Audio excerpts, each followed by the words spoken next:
All right, awesome students. In this video, I'm going to tell the entire big picture of our course. And so we've been talking about this all along. You should have memorized this.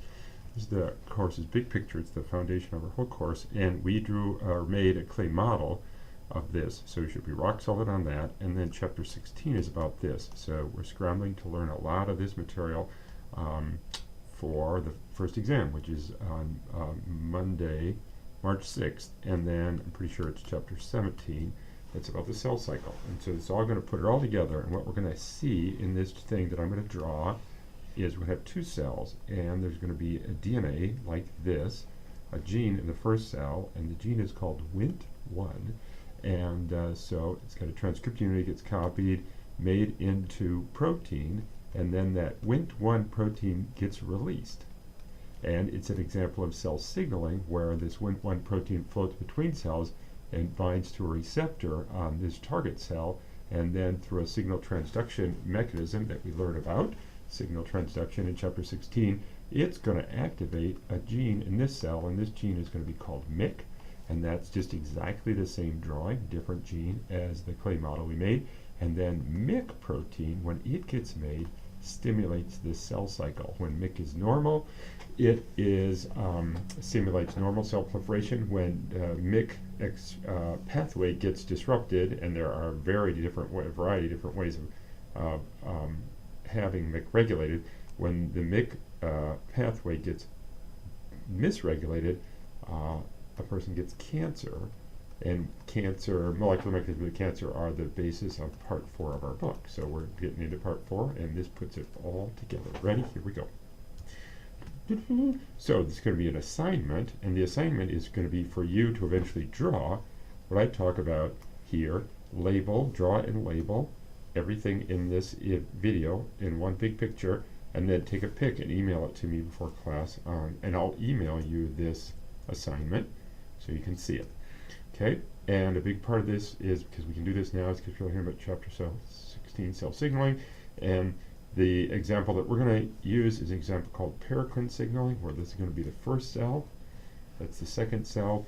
This first cell is called a source cell, just a very general term, the idea that a signal is coming from the source cell, and it's going to reach the target cell, and the target cell is going to make a response. Really common, and in our example, this is Wnt1, like that, coming this way, okay? And then here's the next thing. Here's the figure in our textbook from chapter 16 that shows the Wnt signal transduction pathway. So this would be the target cell, and this would be in any animal, including humans, and these are the proteins we need to know. Wnt, the signaling factor, its receptor frizzled, and then in the signal transduction pathway you should learn the term disheveled, beta-catenin, and TCF. Okay? What we'll see is disheveled, one more, GSK. So you'll see that disheveled regulates GSK, which affects beta-catenin, and beta-catenin is a transcription factor that wants to go to the nucleus and regulate target genes, including Myc, focus of our image. Okay, so we've got that. We're building that figure into this drawing. Then here's the next thing. Wnt is just a big story. In humans, let me just mention that there are 19 Wnt genes in humans. That means there are 19 members of this gene family, which is composed of paralogs. So through gene duplication, we have these closely related Wnt genes. They're just numbered 1, 2, 3, 4, like that, and we're going to talk about Wnt1. And they're very important in normal development, very important in stem cell biology and early embryogenesis, very important in cancer.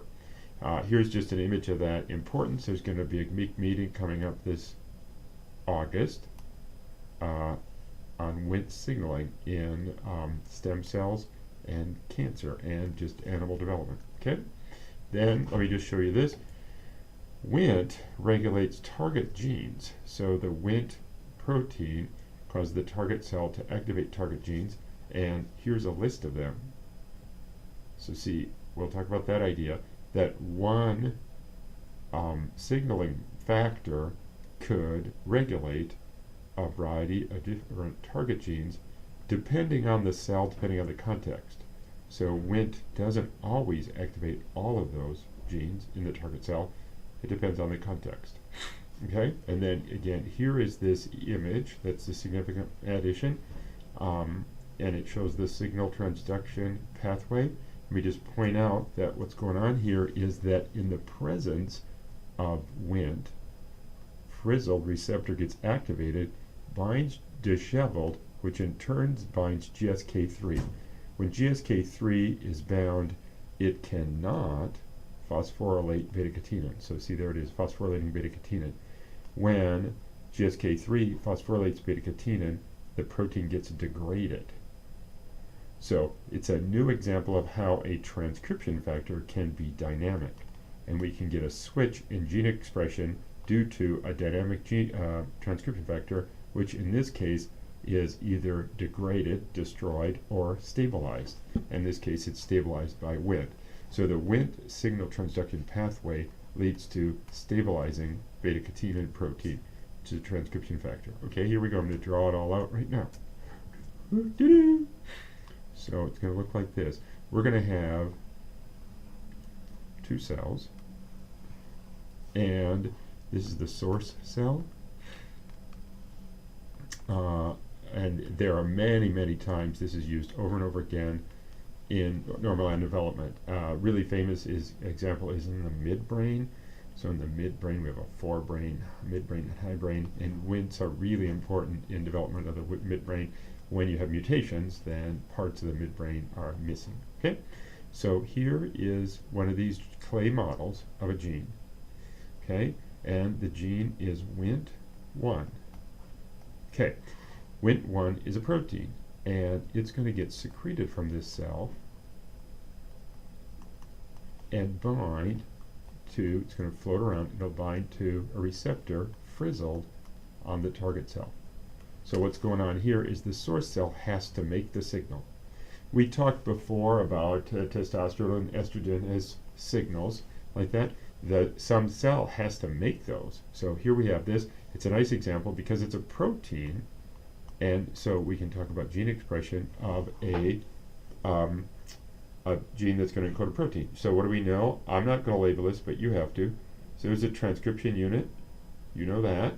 And then within the transcription unit is the coding region. Next to it is the promoter. And then nearby we have enhancers. Okay?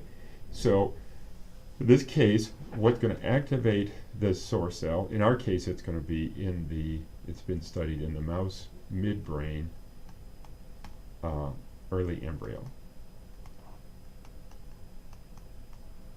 And in that setting, what's important is that there's an enhancer. So there's the enhancer, like we've learned about. And it's interesting because in this case, the enhancer happens to be downstream. And I've mentioned that enhancers act at a distance. This one is 5,000 letters downstream of the gene. And the enhancer can be upstream and downstream or in the gene. It's typically upstream, and we typically draw it that way as an example like we did in our model, but in this case it's a good addition. It's downstream, and there's a transcription factor that binds to it, PEX2 protein binds and activates the gene expression. So there would be some transcription factors here on the promoter, and then there would be an RNA polymerase synthesizing RNA of the Wnt1 gene. In this case, because PEX2 is activating the gene.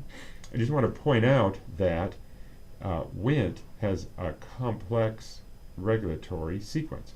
There are activators and there are repressors of the gene because it's complicated how it gets expressed. So let me just show you that here are proteins that one is called EMX2 and one is called SIX2, and they are both repressors of Wnt gene expression. And so we have a complex promoter with multiple enhancers.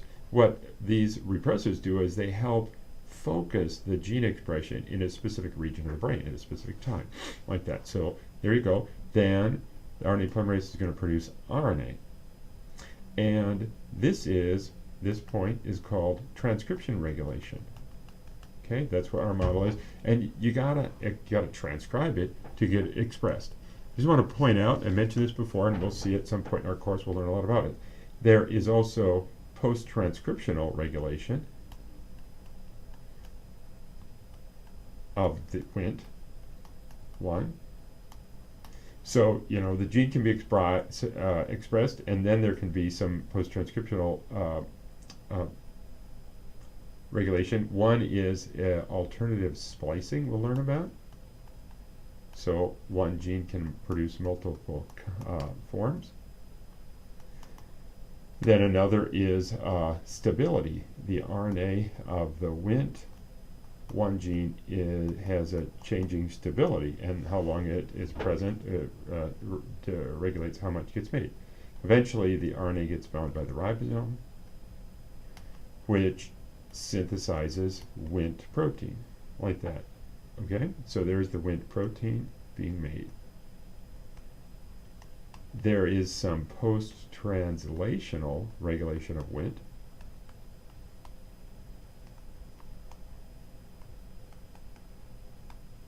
For example, it's going to have a sugar added to it as it goes out. So this is the pathway of expression of Wnt, and we focus especially on transcription regulation, repression and activation by transcription factors bound to enhancers, and then there are other steps in the pathway that can be regulated. Then the Wnt protein is released. Then it binds to frizzled.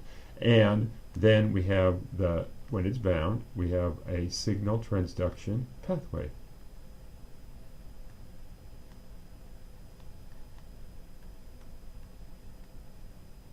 My pen's not working too well for some reason. And I'm not going to draw that out in detail because it's described in that figure in your book. But as I mentioned, we've got some important proteins. We've got the disheveled protein. We've got GSK.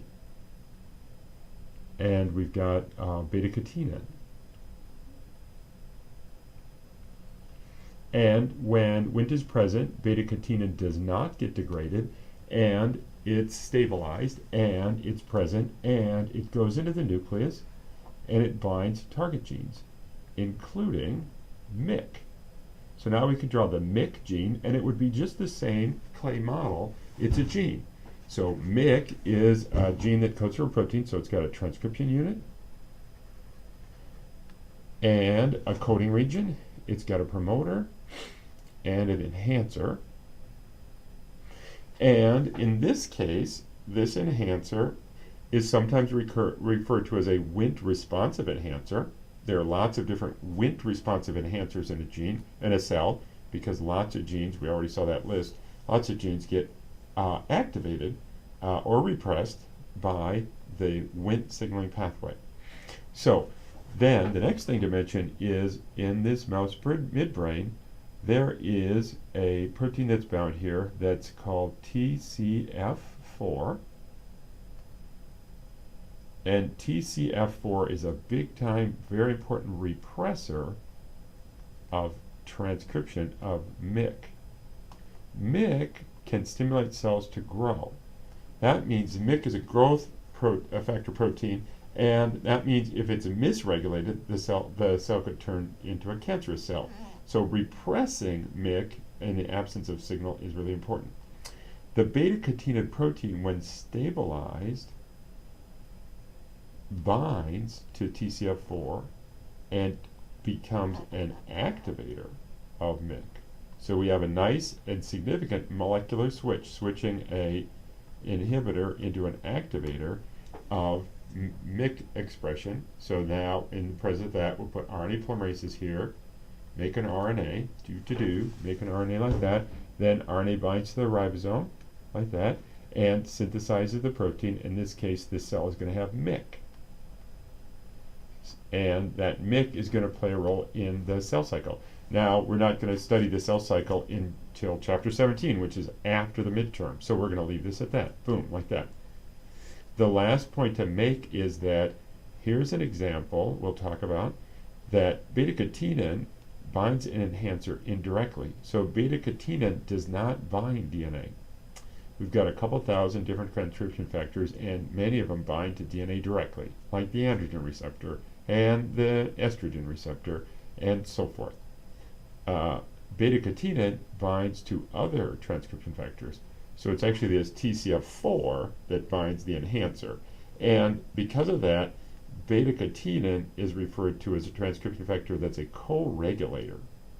And co-regulators just mean that they work with another protein to regulate gene transcription, another protein that's already bound to the DNA.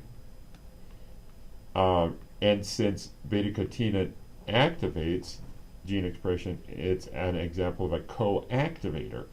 And in other cases, there are examples of co-repressors. And so that's already the drawing that you need to do in your homework, and you need to fill in all this detail. And you've got two good models that were just like the clay models. We're just putting some new names on them, additional names on them. Okay? Great. Then, here's something we talked about before. It's those transcription factors that bind promoters that are the dynamic part of the gene transcription story. And so we've talked about this, that through our course, we're going to come up with a list of about 10 examples of how transcription factors are switched on and off. So the first one we talked about was that some transcription factors are ligand dependent, like the androgen receptor and the estrogen receptor and the disteroid receptor from insects that was used in human gene therapy. And we'll find more examples where the transcription factor is ligand dependent. Then the second example we've already learned about is the transcription factor gets excluded from the nucleus. That's in chapter 16. That's that FOXO protein. And third, also FOXO. There are many examples of this. We'll see in chapter 16 many examples of transcription factors that are dynamic, and because they get phosphorylated, and that affects their activity. Then next is transcription factor protein might not be made. And we talked about that estrogen receptor as an example of that. And how in breast cancer, some breast cancers are estrogen receptor positive and some are negative. And it's just because they're either making it or not. And then here's this new one that just came up. The transcription factor gets degraded. And we just learned an example of that. Some transcription factors are regulated by degradation. They get destroyed. And if they're destroyed, they can't be active. They can't do their job. And so the switch is to stabilize them and prevent them from getting degraded like that. I should have added that we have another one here, and that is that the transcription factor requires a co-regulator. That's a dynamic factor. So we have TCF4 that's dynamic, a repressor in the absence of beta-catenin, and an activator in the presence of beta-catenin. TCF4 is an example that is of a transcription factor that requires a co-regulator, and that the co-regulator is dynamic. Okay, so it's that. Here, just show you that I added to our clay model, after we made our clay model, I added co-regulators to the androgen receptor, the testosterone receptor, and the estrogen receptor, and I said, yeah, we've got those receptors, and you can see they're ligand dependent. And when I added in the last lecture, I think it was, is that they bind to a different enzyme, either a histone deacetylase enzyme or a histone acetylase enzyme that is going to modify the nearby chromatin proteins, chromosomal proteins, to either close up and repress transcription because the DNA is packed away, or unfold it and open up transcription. And beta-catenin functions like a co-regulator. So there's a repressor and co-activator together. They're called generally co-regulators. All right, and that's it. So we got to learn that stuff. Do that assignment by March 13th to turn that in, and then use these examples in the exams.